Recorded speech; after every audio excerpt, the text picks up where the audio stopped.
பாஜகவுடைய தலைவராக இருந்த அண்ணாமலை இன்றைக்கி பாஜகவிலிருந்து விலகி ஒரு தனி கட்சி தொடங்குவதாக அறிவிச்சிருக்கிறாரு.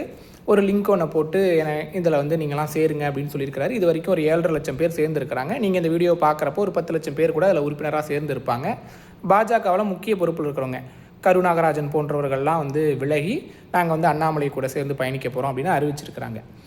உடனே தமிழ்நாட்டில் இருக்கக்கூடிய சில அரசியல் கட்சி தலைவர்கள் அவர் நல்ல பாதையில் ஒரு முற்போக்கான அரசியலை பேசினா நாங்கள் ஆதரிப்போம் அப்படின்லாம் அண்ணாமலைக்கு முட்டு கொடுப்பதை நம்மளால் பார்க்க முடியுது. முதல்ல ஆர்எஸ்எஸ் பிஜேபியோடைய திட்டத்தை பற்றி நம்ம பார்க்கணும். இந்தியா முழுக்க ஆர்எஸ்எஸ் பிஜேபி 2500க்கும் மேற்பட்ட அமைப்புகளை தங்கள் வசம் வச்சுருக்கிறாங்க.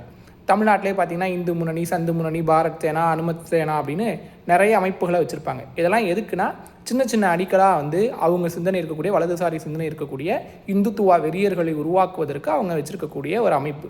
சில அணிகளுக்கு பெரிய சாயல் இருக்காது, ஆனால் அவங்க உள்ளுக்குள்ளே இருந்து அந்த வேலைகளை செய்வாங்க.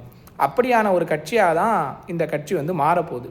ஆனால் அதை சிபிஎம் உடைய பொதுச் செயலாளர் சண்முகம் அவர்கள் கூட 2500 அமைப்புகளை இந்தியா முழுக்க வச்சுருக்கிறாங்க. இது 2501வது அமைப்பு அப்படின்னு சொல்லியிருக்கிறாங்க.